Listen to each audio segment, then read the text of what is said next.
Assalamualaikum warahmatullahi wabarakatuh. Sekarang kita belajar mengenai materi wirausaha produk kerajinan untuk pasar lokal.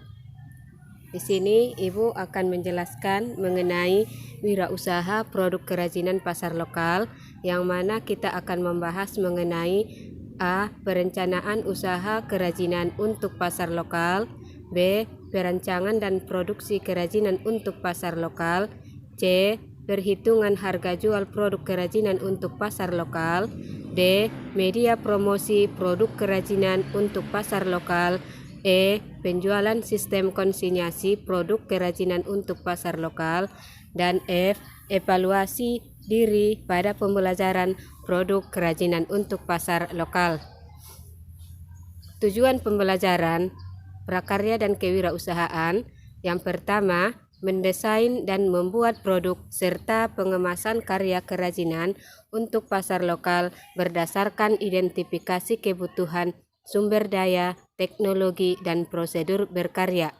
B. Mempresentasikan, mempromosikan dengan pemilihan media yang tepat dan menjual karya produk kerajinan untuk pasar lokal dengan perilaku jujur dan percaya diri melalui penjualan konsinyasi.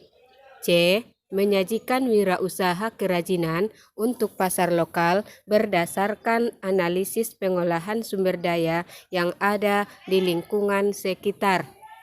Masuk kita ke poin A. Perencanaan usaha kerajinan untuk pasar lokal. Pasar dibagi menjadi pasar lokal, nasional, dan pasar global atau internasional. Pasar lokal itu adalah pasar yang terbatas di lingkungan kita atau daerah yang sama dengan tempat produksi. Pasar terjadi karena ada permintaan dari pembeli dan penawaran dari penjual. Dalam hal ini ada dua pendekatan. Yang pertama, pendekatan permintaan, yaitu mencari tahu kebutuhan dari pasar sasaran. Yang kedua, pendekatan penawaran adalah mengandalkan pada kemampuan wirausahawan membuat produk yang inovatif.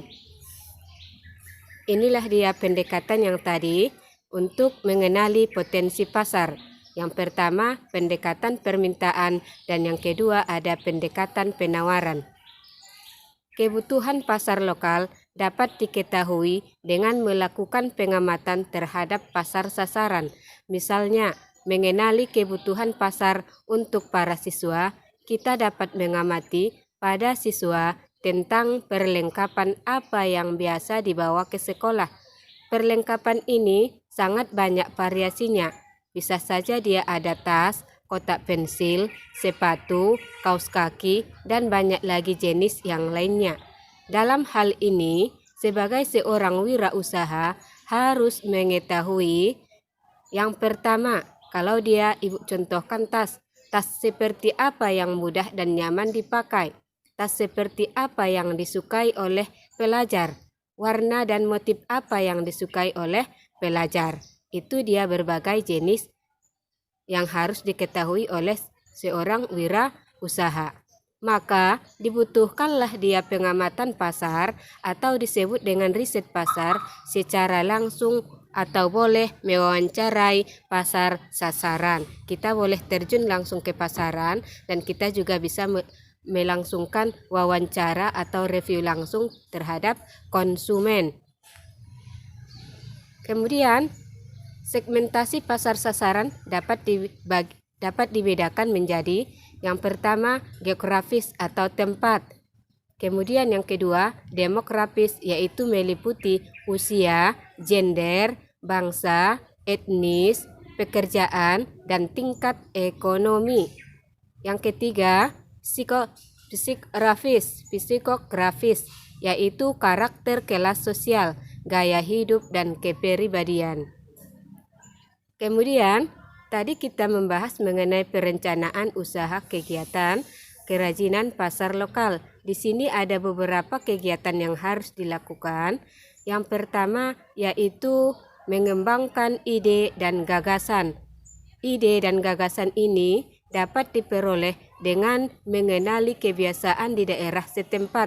Misalnya Ada dia penggunaan masker pada saat pandemi sekarang ini, atau kita situasikan pada kondisi siswa saat ini. Kemudian yang kedua, ada analisis peluang usaha atau lebih dikenal dengan analisis SWOT. Ada strength atau keunggulan, kelebihan, kemudian ada weakness, unsur kelemahan, ada opportunity, peluang usahanya, kemudian ada threat atau ancaman usaha. Yang ketiga, kegiatan perencanaannya adalah sumber daya pendukung harus dilengkapi.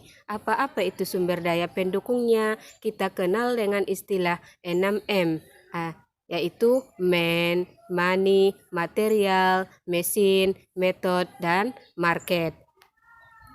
Yang keempat yaitu aspek produksi. Aspek produksi ini meliputi beberapa kegiatan. Yang pertama ada kegiatan pembahanan, kemudian ada pembentukan, kemudian perakitan, dan yang terakhir adalah finishing. Kemudian kegiatan perencanaan yang kelima ada aspek keuangan. Aspek ini sangat penting sekali dan merupakan peranan kedua setelah ada manusia, orang yang akan membuka usaha. Aspek keuangan yang paling penting di sini yang harus diketahui yaitu mengetahui biaya tetap yang akan dijalankan, kemudian biaya tidak tetap, dan ada biaya overhead.